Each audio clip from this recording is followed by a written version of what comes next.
જય સ્વામિનારાયણ, આપ સૌનું સ્વાગત છે મારી યુટ્યુબ ચેનલ BAPS પરાવાણીમાં। તો આજે આપણે ખૂબ સરસ એક યોગીજી મહારાજનો પ્રસંગ સાંભળશું। આજના આ પ્રસંગની અંદર આપણે જીવનમાં આવતી દરેક મુશ્કેલીનું આપણે સમાધાન કઈ રીતે લાવી શકીએ એના વિશે તો આપણે વાત કરવાના છીએ, પણ ખાસ આજે આપણે યોગીજી મહારાજનો ખૂબ સરસ ચમત્કારિક પ્રસંગ સાંભળશું કે કઈ રીતે યોગીજી મહારાજ બીજાના મનની વાત માત્ર એમની સામે જોઈને જાણી જતા। તો આ બધી વાત આજે આપણે પ્રસંગની અંદર સાંભળશું।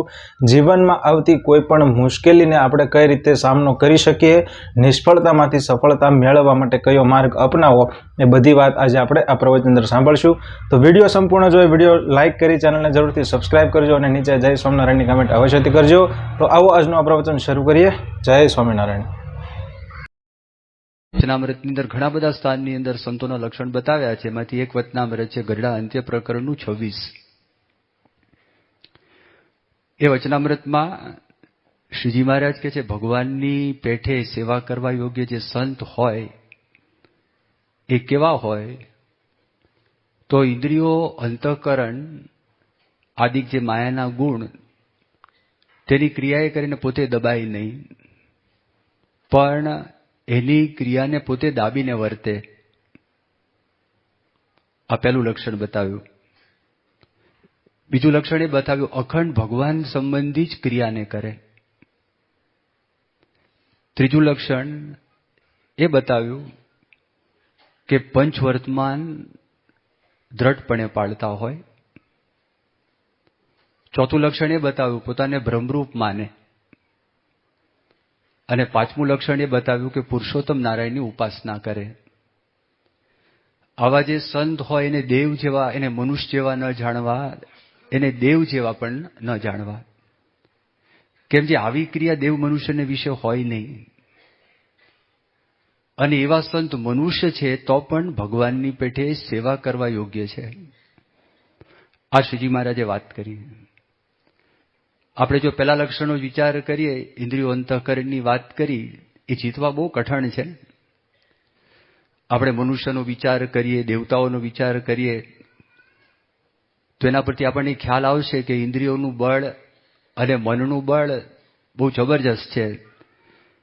એના પર જે સંયમ રાખવો, એના પર કંટ્રોલ રાખવો, એ બહુ એક કઠણ કામ છે, એ બહુ કાઠું કામ છે। યોગીજી મહારાજ એક દ્રષ્ટાંત આપતા। એક વખત એક સત્સંગી હતા। જ્યારે માણસ સત્સંગની અંદર આવે તો તે વખતે સંતોનો સમાગમ થાય અને સંતો વાત કરે કે ભાઈ આ કરાય ન કરાય, ફેલ ફતુર ન થાય, ભવાયા હોય એ જોવા માટે આપણે ના જવાય। અત્યારે આપણે ફિલ્મની વાત કરીએ છીએ, આપણે ન કરાય। હવે એ સત્સંગી પાકા હતા। હવે એમના ઘરે એક મહેમાન આવ્યા અને સત્સંગની બધી વાતો કરી, રાત્રે વાળું પાણી કર્યું। આંગણું હતું, આંગણની અંદર એના માટે ઢોલિયો છે ઢાળી આપ્યો, પોતે પણ ઢોલિયા ઉપર પલંગ ઉપર સૂઈ ગયા અને પોતાની જે વંડી હતી અને ડેલીનો જે દરવાજો હતો, દરવાજાની અંદર સાંકળ હતી, સાંકળ વાંસી અને પોતે સૂઈ ગયા। હવે એ ગામમાં એ દિવસે ભવાયા આવેલા, અને ભવાયા એ વખતે તો ફિલ્મ હતી જ નહીં।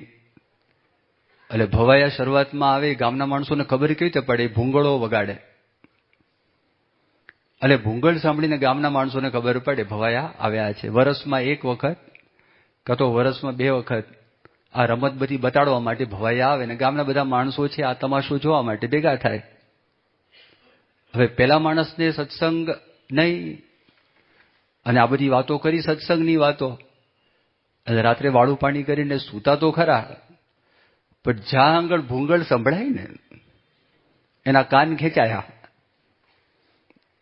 કાનરૂપી ઇન્દ્રિય છે એકદમ તણાઈ, લાંબી થઈ, અને ગામના સીમની અંદર જ્યાં ભવાયા રમાવાના હતા ત્યાં સુધી પહોંચી ગઈ।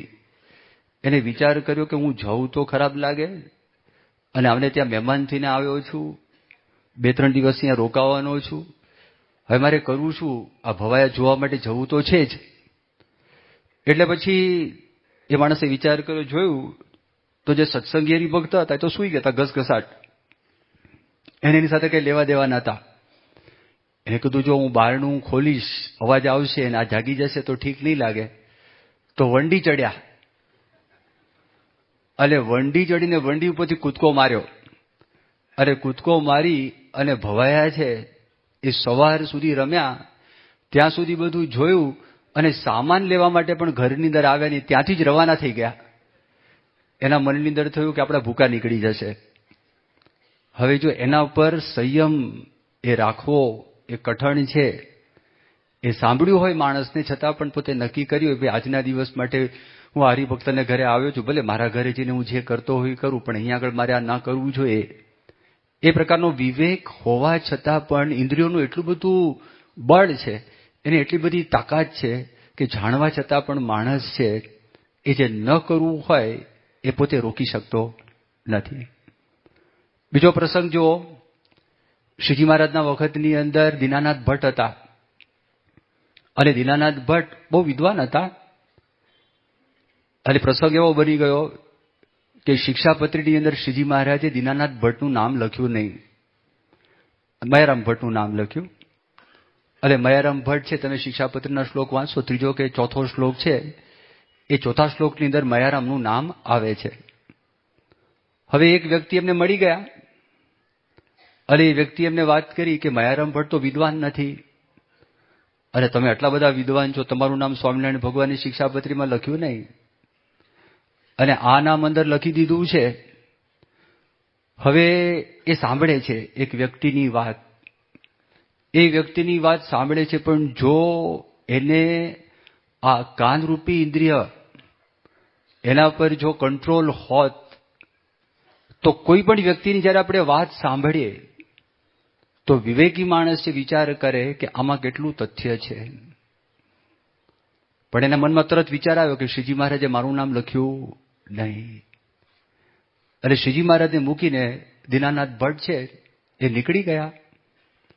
શ્રીજી મહારાજ હૃદયમાંથી નીકળી ગયા, મહારાજની કંઠી પણ બહાર નીકળી ગઈ. આટલો જ પ્રસંગ બન્યો. પહેલી વખત જ્યારે સ્વામિનારાયણ ભગવાનના દર્શન કરેલા તો તે વખતે પ્રથમ દર્શને એના બધા જ મનના પ્રશ્નો શમી ગયા હતા. ભરૂચની પાસે આમોદ ગામથી ઠેઠ સ્વામિનારાયણ ભગવાનના દર્શન કરવા માટે ગઢપુર આવેલા અને મહારાજ લીંબ તરુ નીચે બેઠા હતા અને મહારાજના પ્રથમ દર્શન કર્યા. અને દર્શન કરીને રસ્તામાં એ જો ભગવાન હોય તો આ બધા પ્રશ્નો હું એમને પૂછું અને પ્રશ્નના મને સંતોષકારક જવાબ મળે તો હું માનું કે ખરેખર ભગવાન છે, નહીં તો હું માનું નહીં. આવા બધા પ્રશ્નો મનની અંદર નક્કી કરીને આવેલા હતા. અને એ દીનાનાથ ભટ્ટને જ્યારે મહારાજના દર્શન થયા, બધા જ પ્રશ્ન શમી ગયા. અંતરમાં શાંતિનો શેરડો પડ્યો, દિવ્યતાનો અનુભવ થયો. એના અંતરની અંદર પ્રતીતિ થઈ કે આ ભગવાન છે, છતાં પણ એક ખાલી શબ્દ સાંભળ્યા, સત્સંગમાંથી નીકળી ગયા. પછી શ્રીજી મહારાજે રિપેર કામ કરવું પડ્યું અને રિપેર કામની અંદર એની દીકરી જમના હતી, એને ભૂતનો વળગાડ થયો અને આ ભૂત દૂર કરવા માટે બહુ ઉપાયો કર્યા, અનુષ્ઠાનો બહુ કર્યા, જપ પણ ઘણા બધા કર્યા, ઘણા બધા દેવતાઓની માનતા પણ કરી, પણ આ હઠીલું ભૂત હતું જાય નહીં. અને કંટાળી ગયા. છેવટે શ્રીજી મહારાજ પાસે આવીને મહારાજને વાત કરી કે મહારાજ મારા પર દયા કરો, અને આવો પ્રસંગ થયો, મારી દીકરીને ભૂત વળી ગયું છે. કે તમે તો બ્રાહ્મણ છો, બ્રાહ્મણના ઘરમાં ભૂત ના હોય. એટલે એમને વાત કરી, મહારાજ બ્રાહ્મણ તો છું પણ અનાથ છું. મહારાજ કે કેમ અનાથ છો? મેં તમને મૂકી દીધા છે, તમારો આશરો છોડી દીધો છે. અને પછી મહારાજે વાત કરી, જાઓ મયારામ ભટ્ટ પાસે જાઓ, ભૂત કાઢશે. જેનાથી પ્રશ્ન ઉત્પન્ન થયો તો એની પાસે જ જવાનું કે છે. એટલે દીનાનાથ ભટ્ટને ખબર પડે કે ભાઈ મયારામ ભટ્ટ તમારી જેટલા વિદ્વાન નથી, પણ આધ્યાત્મિક દ્રષ્ટિએ તમારા કરતા ઘણા ઊંચા છે, ધર્મની અંદર તમારા કરતા ઘણા બધા ઊંચા છે. અને આ આધ્યાત્મિક માર્ગ છે, આધ્યાત્મિક માર્ગમાં માપદંડ મોટપના જુદા છે, 12 માપદંડ અલગ છે. જે શ્રીજી મહારાજે વતનામૃતમાં વાત કરી, પ્રથમનું 27મું વતનામૃત, કે આ લોકની અંદર કોઈની પાસે એક ઘોડું હોય એના કરતા જેની પાસે 5 ઘોડા હોય એ વ્યક્તિ મોટો કહેવાય. આ લોકની મોટપ છે, આધ્યાત્મિક મોટપ આ નથી. આધ્યાત્મિક મોટપ તો જેના જીવનની અંદર આજ્ઞા ઉપાસના હોય એ વ્યક્તિ મોટો છે.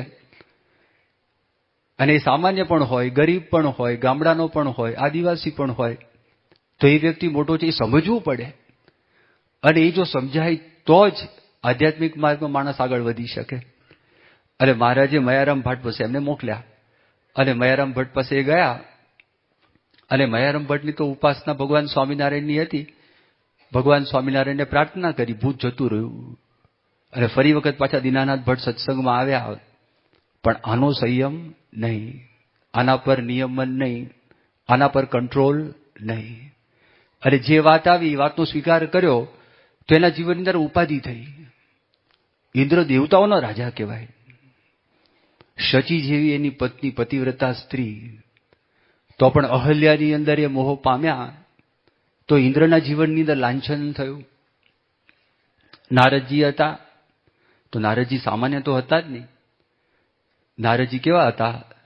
તો ભગવાનનું મન કહેવાતા. અને મુક્તાનંદ સ્વામી છે ને, મુક્તાનંદ સ્વામી પોતાના ભજનની અંદર નારદજીને અમર બનાવી દીધા. મુક્તાનંદ સ્વામી કહે છે, હરિ ભજતા સૌ મોટપ પામે, જન્મ મરણ દુઃખ જાય રે, હરિ ભજતા સૌ મોટપ પામે, મુનિ નારદની જાતને જોતા, દાસી પુત્ર જગ જાણે રે, હરિને ભજી હરિનું મન કેવાણા, વેદ પુરાણ વખાણે રે, હરિ ભજતા સૌ મોટપ પામે.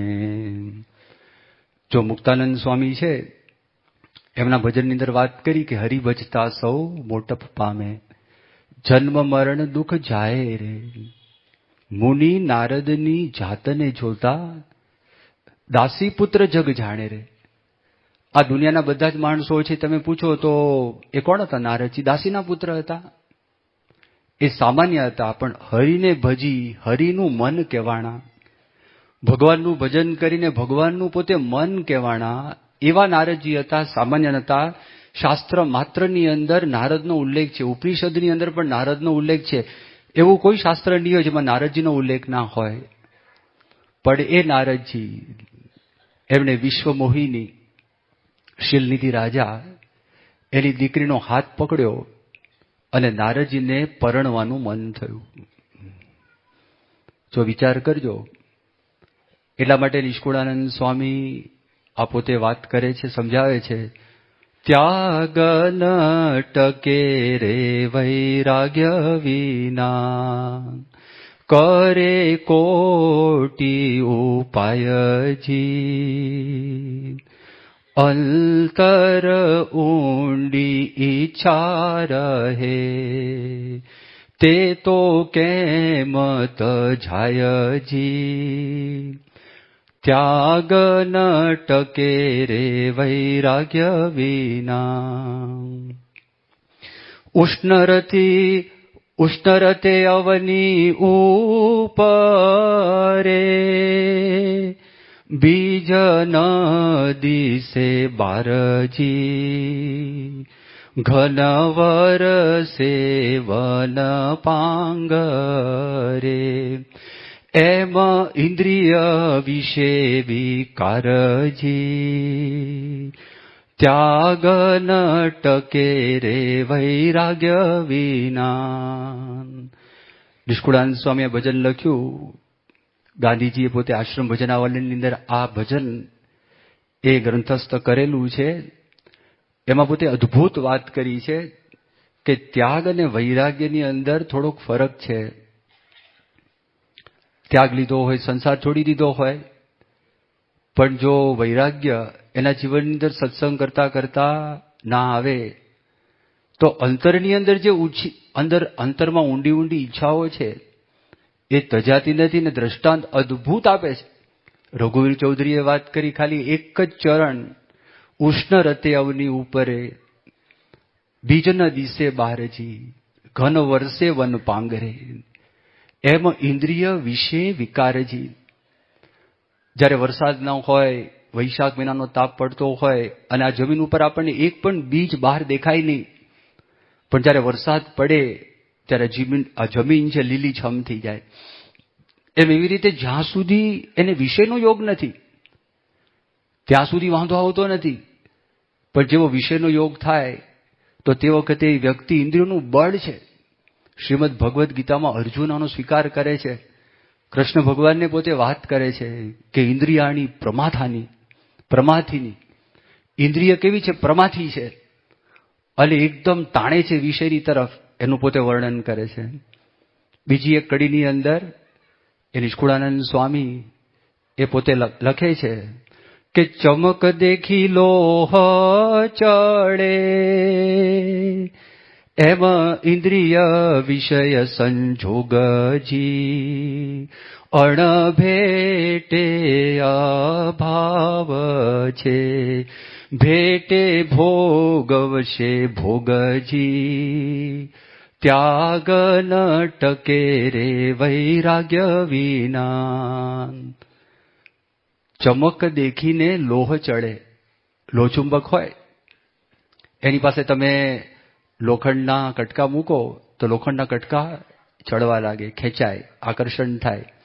એમ એવી રીતે અણભેટે અભાવ છે. જ્યાં સુધી એનો યોગ નથી ત્યાં સુધીનો અભાવ છે. પણ એક વખત એનો યોગ થઈ જશે તો ભેટે ભોગવશે ભોગજી, એ 100% ભોગને ભોગવવા લાગશે. એ નિષ્કુળાનંદ સ્વામી પોતે વર્ણન કરે છે. તો એવી રીતે જો કે જ્યારે એનો યોગ થાય તો યોગની અંદર માણસને ગડબડ થાય. અલૈયા ખાચર હતા તો અલૈયા ખાચર કેવા સમર્થ હતા, નિષ્કામી હતા, બ્રહ્મચારી હતા, કથાકાર હતા. 2000 વ્યક્તિને અલૈયા ખાચરે સત્સંગ કરાવેલો ને. પણ જો એક પ્રસંગ એવો બની ગયો, શ્રીજી મહારાજ એ પોતે ફરતા ફરતા પંચાળા આવે છે અને પંચાળાની અંદર શ્રીજી મહારાજે જીણાભાઈને વાત કરી કે જીણાભાઈ, આ બધા કાઠીઓ તમારે ત્યાં આગળ આવ્યા છે તો કાઠીઓને તમારે જમાડવાના છે, પણ તમારો ભાવ પ્રેમ એ હોવા છતાં પણ મારી એવી ઈચ્છા છે કે તમારે એને રોટલા જમાડવા એ બાજરાના નહીં, બાજરીના નહીં, જારના નહીં, ખોરી જારના. ખોરી જારના જે જાર સડી ગઈ હોય એના રોટલા બનાવીને જમાડવાને બધું જ પડ્યું છે ને ભાઈ. એ સ્પેશિયલી ઊભું ક્યાં કરું? સડાવવું પહેલા અને સડાવીને પછી એને દળવીને આપવું. મહારાજ કે ના, મારે કરવું છે. મોઢામાં ના જાય. પણ શ્રીજી મહારાજે પ્રકરણ ચલાવવું હતું કઈ કારણસર. અલૈયા ખાચર હતું, અલૈયા ખાચરના આખું જે માન ભંગ છે એ મહારાજને કરવો હશે અને આ બધું એમના અંતરની અંદર હતું. એટલે શ્રીજી મહારાજે આ પ્રકરણ શરૂ કર્યું અને એ પ્રકરણની અંદર પછી તો બધાને આ ખોરી ઝારના રોટલા આપવા લાગ્યા. આના મોઢામાં જાય નહીં. બીજા બધા કાઠીઓ તો નાક બંધ કરીને ગમે તેમ કરીને ઘુસાડી દે અંદર. આના મોઢામાં જાય નહીં. અને જોયા કરે મારું બધા કાઠીઓ જમે છે, હવે જો શું થાય છે? અરે બધા નિસ્વાદી અને હું સ્વાદીઓ. તે જતા રહ્યા. મગરીઓ તળાવ છે ત્યાં આગળ ધરો, અને ત્યાં આગળ રીસાઈ ગયા. સુરા ખાચર બુદ્ધિશાળી, એને જોયું કે ગડબડ થઈ છે એટલે મહારાજને વિનંતી કરી, મહારાજ આ અલૈયો તો જતો રહ્યો છે, રીસાઈને અલૈયાના મનમાં દુઃખ થયું છે, અભિમાનનું ખંડન થયું છે, મહારાજ આપ કંઈક દયા કરો, કૃપા કરો. પછી મહારાજ બોલાવે છે, દયા કરે છે. અલૈયા ખાચર માટે સ્પેશિયલી બાજરીના રોટલા બનાવડાવ્યા. પણ હવે બધા ખોરી ઝારના ખાતા હોય અને એક વ્યક્તિ બાજરીનો ખાતો એને મનમાં દુઃખ થાય કે ન થાય? થાય જ. પણ જો એ અઘરું છે, આમ બધું છે, બીજી બધી ઘણી બધી વાતો એના અંતરની અંદર આવી ગઈ છે. પણ જે નિષ્કુળાનંદ સ્વામી પોતે વાત કરી એ વાત સમજાવે છે કે ઇન્દ્રિયો, અંતઃકરણ. એટલા માટે મહારાજ કહે છે એવી જે વ્યક્તિ છે કે ઇન્દ્રિયો અંતઃકરણની ક્રિયાને દાબીને વર્તે એને મનુષ્ય જેવા ન જાણવા, એને દેવ જેવા ન જાણવા. કારણ કે એવી ક્રિયા દેવ મનુષ્યને વિશે હોય નહીં. આપણે જીવ છે, આપણે ઇન્દ્રિયો અંતઃકરણમાં તણાવાના છે. પણ જે તણાતા ન હોય એવી વ્યક્તિ જ્યારે આપણી સામે આવે, ખાલી ફક્ત ભાગવતમાં લખી રાખ્યું હોય, રામાયણમાં લખી રાખ્યું હોય, મહાભારતની અંદર લખી રાખ્યું હોય કે મધ્યકાલીન યુગના કવિઓએ જે વર્ણન કર્યું હોય એમાં લખી રાખ્યું હોય તો જુદી વાત. આપણી સામે આવીને ઊભી રહે, કેટલી બધી આનંદની વાત થઈ જાય, કેટલી બધી મોટી પ્રાપ્તિ કહેવાય. તો આજે ગુણાતીત સંતો તમે જુઓ, ગુણાતીત સંતોના જીવનની અંદર ઇન્દ્રિયો અંતઃકરણ પર કેવું નિયમન છે. સેજે સેજે ગુણાતીતાનંદ સ્વામી, આંખનો કેટલો બધો સંયમ. આંખથી 80% ઇન્ફોર્મેશન, માહિતી અંદર આવે છે. કાનથી બાકી બીજી 15% આવે છે, બાકીની 5%ની તો બીજી બધી ઇન્દ્રિયો આવી જાય છે. તો એના પર સ્વામીનો સંયમ તમે જુઓ. 200 સંતોમાંથી માત્ર ગુણાતીતાનંદ સ્વામી એક એવા હતા કે જ્યાં ઉતારો સુરતમાં કરેલો હતો અને બાજુમાં એક નીલ વાંદરું આવેલું હતું, એના પર બધા સંતોની એટલીસ્ટ એક વખત તો દ્રષ્ટિ પડી ગઈ હતી, પણ ગુણાતીતાનંદ સ્વામીની દ્રષ્ટિ એક વખત પણ એમની સામે પડી નથી. મુક્તાનંદ સ્વામી કે ધન્ય છે તમને સ્વામી, એટલો બધો જબરજસ્ત સંયમ, દ્રષ્ટિની અંદર બીજું કાંઈ જ નહીં. આ જો ગુણાતીત સંત એ દબાવીને નહોતા કરતા. મહારાજે આમાં એક વર્ણન કર્યું ને કે એની ક્રિયાને પોતે દાબીને વર્તે પણ દબાઈ નહીં. એને દબાવવાનો પ્રશ્ન જ નથી.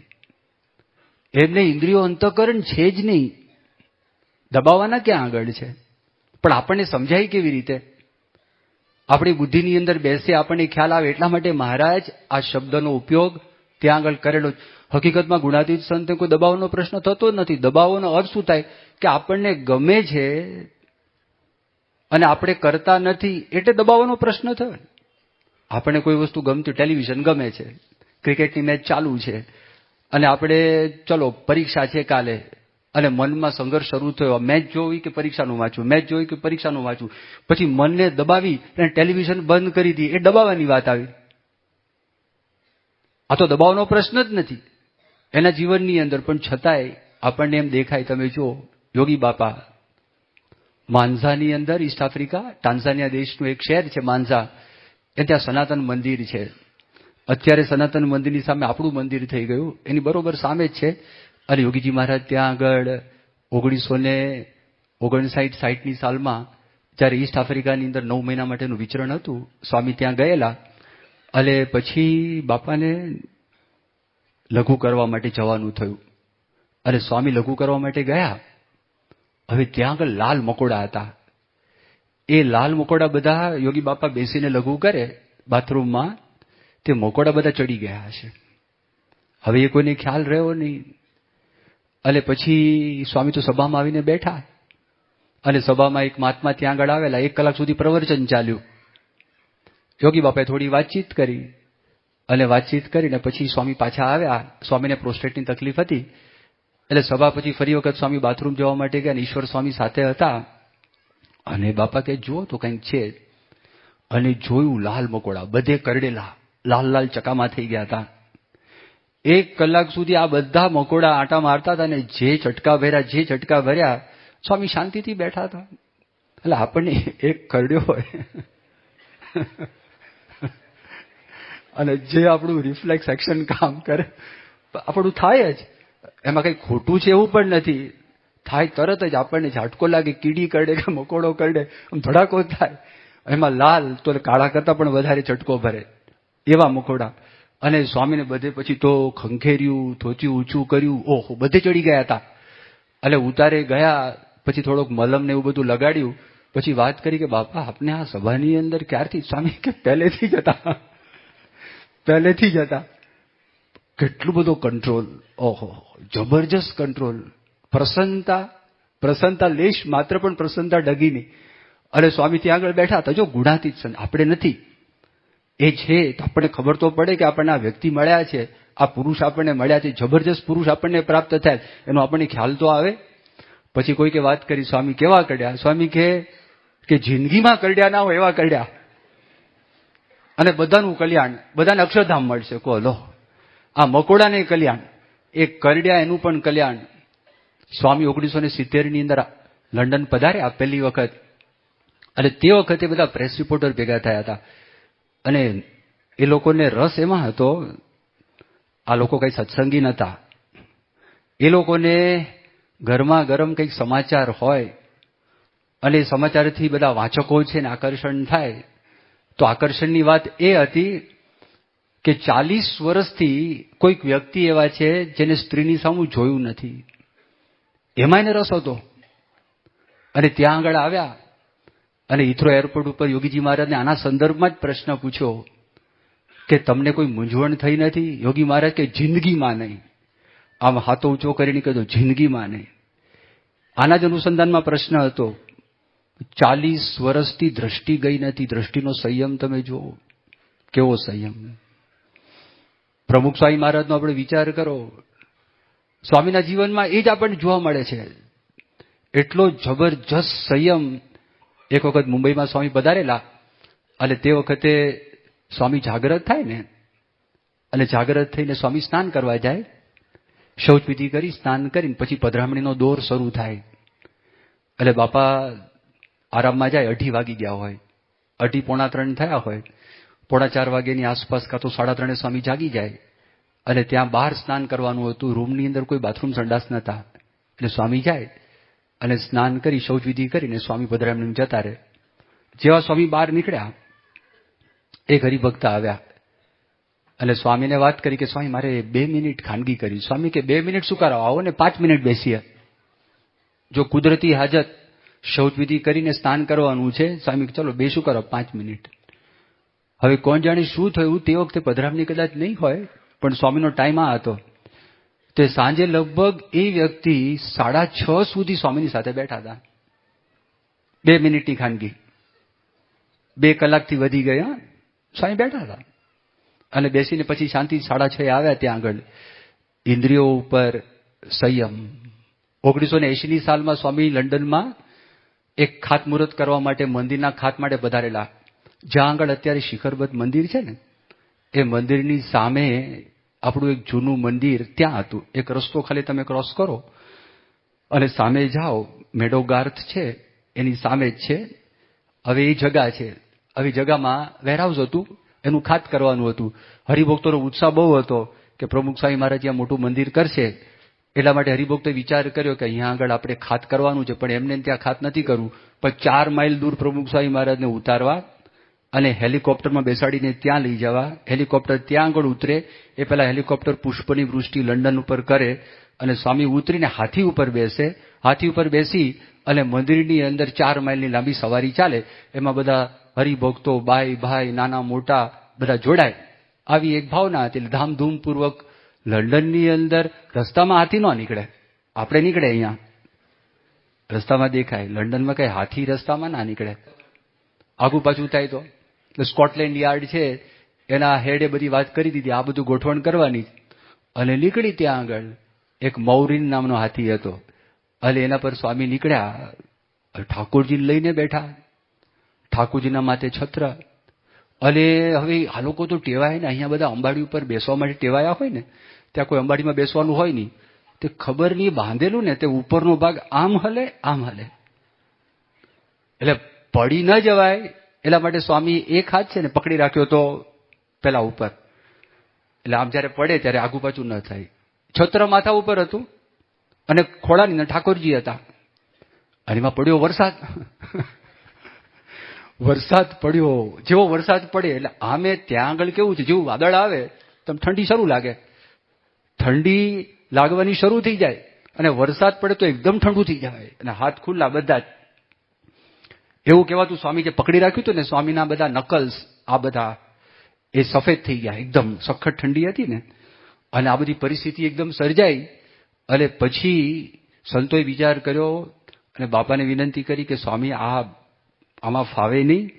એટલે પછી હાથીને નીચે બેસાડ્યો અને આત્મ સ્વરૂપ સ્વામી સાથે બેસાડ્યા કે જેને કરીને આત્મ સ્વરૂપ સ્વામી ઠાકોરજીમાં ઠાકોરજીને સાથે લે એટલે સ્વામી 2 હાથથી પકડી શકે પરિસ્થિતિ. પણ એ આખો જે પ્રસંગ બન્યો, એ પ્રસંગની અંદર સ્વામી એકદમ પ્રસન્ન તો હતા, પણ બાઈ ભાઈ, યુવકો યુવતીઓ, બાલિકા, બાળકો કોઈ પણ ખસ્યા નહીં. અને એ જે 4 માઇલની યાત્રા પૂરી થઈ, તે સ્કોટલેન્ડ યાર્ડનો હેડ એણે કીધું મારી જિંદગીની અંદર આવી ડિસિપ્લિન યાત્રા, ડિસિપ્લિન પ્રોસેશન મેં જોયું જ નથી. પહેલા મૂળમાં શું, સ્વામીનો સંયમ એકદમ એકદમ ત્યાં આગળ એકદમ સંપૂર્ણ કંટ્રોલ. આ બધા વાતાવરણથી એના મનમાં એમ થયું નહીં કે શું થશે, કેમ થશે, કેવી રીતે થશે, કાંઈ નહીં. અને એ જ વર્ષે બોસ્ટનની અંદર જ્યારે પ્રમુખ સ્વામી મહારાજનું આંખનું ઓપરેશન કરાવ્યું અને સ્વામી હોસ્પિટલની અંદર રહ્યા હતા, અને આપણી મર્યાદા પ્રમાણે ફિમેલ નર્સ છે એ મળવા આવી શકે નહીં, એ મળી શકે નહીં, એટલે એ લોકો દૂર હતા. અને પછી જ્યારે વિદાયનો પ્રસંગ થયો, તે ફિમેલ નર્સ બધી એ લોકોએ આપણા હરિભક્તોને કેવડાવ્યું કે તમારા આ સ્વામી છે એ બહુ સંયમી છે. અમે તો ઘણા બધા વીઆઈપીને ટ્રીટ કરીએ છીએ, પણ એમના જીવનની અંદર અમને સંયમ જોવા મળતો નથી. અમારી સાથે ગમતો કરતા હોય, અમારી મશ્કરી કરતા હોય, એવા એક નહીં ઘણા બધા પ્રસંગો છે જ્યારે તમારા સ્વામી છે ને એકદમ સંયમવાળા છે. સેજે સેજેના જીવનની અંદર આ સંયમ છે. ઇન્દ્રિયો અંતઃકરણની ક્રિયાને દાબીને વર્તે. મેં આગળ તમને પ્રસંગ કીધા, ઇન્દ્રિયો જીતવી કઠણ, ગુણાતીત સંતોને એ સહજ છે. મન જીતવું ને એના કરતા કઠણ છે. એક ભાઈ હતા, શેઠ હતા, અને શેઠ ધ્યાનમાં બેઠા હતા. રોહિદાસ ચમારના વખતનો પ્રસંગ છે. અને દાસી હતી. હવે શેઠ ત્યાં આગળ રોહિદાસ ચમારનો મહિમા સાંભળીને ત્યાં આગળ ગયા હતા. ચમાર હોય એટલે પેલા ચામડાને પકવે ને, એનો કુંડ હોય પાણીનો. અને આ તો એકદમ બિચારા ભગવાનના ભક્ત હતા. પેલા શેઠ આવ્યા, આચમન આપવાનું કીધું. હવે એમને ખ્યાલ રહ્યો ન રહ્યો ગમે તે, એ જે કુંડી હતી એમાંથી પાણી આપ્યું. એટલે શેઠે જોયું, સાલું આ પાણી કેમનું પીવાય? એટલે આમ લીધું, મોઢામાં નાખ્યું નહીં, પણ આ હાથ ઉપર નીચે આવી ગયો રેલો, એના કપડા ઉપર લાગી ગયા ડાઘા. હવે પ્રસંગ એવો થઈ ગયો, એને તો લીધું નહીં, પણ દાસી હતી શેઠની, ઘરમાં કપડા ધોતી હતી, આ ડાઘા જતા નતા, એટલે મોઢામાં ચૂસી અને ડાઘા કાઢવા માટે પ્રયત્ન કર્યો, તો એ ત્રિકાળ જ્ઞાની થઈ ગઈ ઓલી દાસી.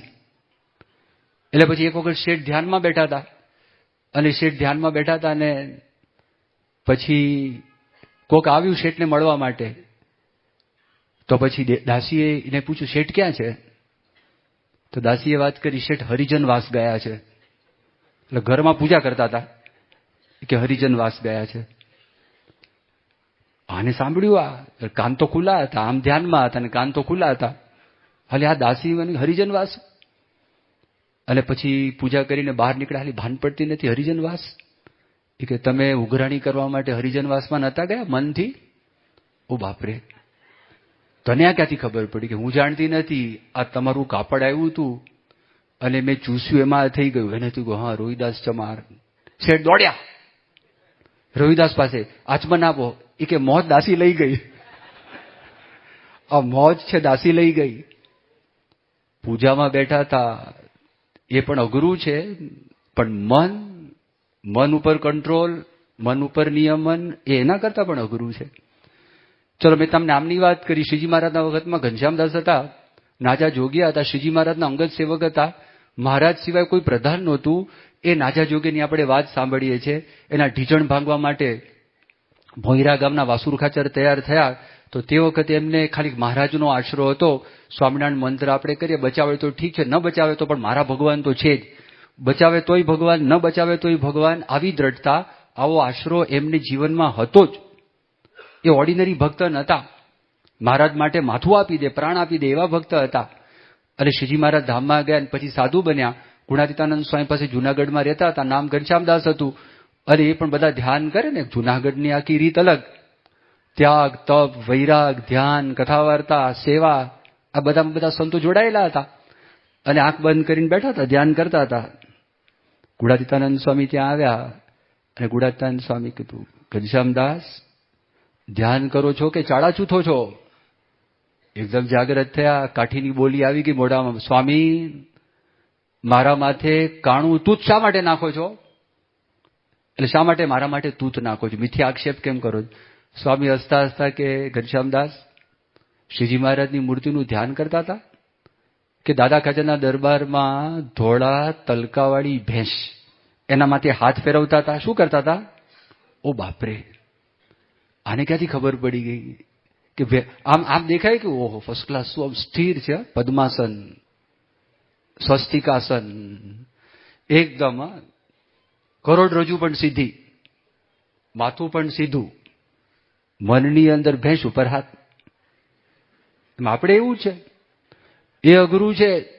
ગુણાતીત સંતો જો, ગુણાતીત સંતોને આમ મહારાજે કીધું ને, અંતઃકરણને તો સિંહ બકરાને પકડે ને એવી રીતે અંતઃકરણને અમે પકડી લઈએ છીએ. સિંહ બકરાને પકડે. દ્રષ્ટાંત જો કેવું આપે છે, ખસી શકે નહીં, મરી જ જાય, એ રહી શકે નહીં. એમ મહારાજ કે છે, આમ અંતઃકરણને પકડી લઈએ છે. શાસ્ત્રીજી મહારાજનો પ્રસંગ છે. શાસ્ત્રીજી મહારાજ પોતે ગમે તેટલા પ્રશ્નો આવે ને, સ્વામીને ઊંઘમાં સુખિયા તરત સૂઈ જાય. ત્યારે અમલદારે પૂછ્યું કે સ્વામી, કે તમે આવી રીતે સૂઈ શકો છો એ કેવી રીતે બને? યાદ રાખજો, મનની અંદર કોઈ પણ ડાઘ ન હોય ને તો જ પ્રશ્ન છે એની અસર ન થાય, બાકી પ્રશ્નની અસર થયા વગર રહી જ નહીં. જો ડાઘ હોય તો અસર થાય જ, કશું જ નહીં, કાંઈ કરતા કાંઈ નહીં. બાપાનું તમે જો, પ્રભુ સ્વામી મહારાજ અત્યારે જે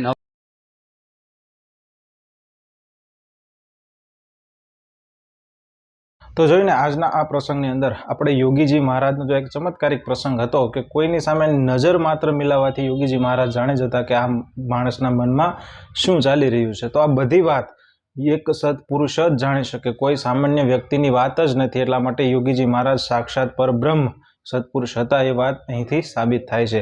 તો આવા જ પ્રસંગો જોવા માટે અમારી ચેનલને જરૂરથી સબસ્ક્રાઇબ કરી, વિડીયો લાઇક કરો, વિડીયોને શેર કરો. તો મળીએ એક નવા પ્રવચન સાથે. ત્યાં સુધી આપ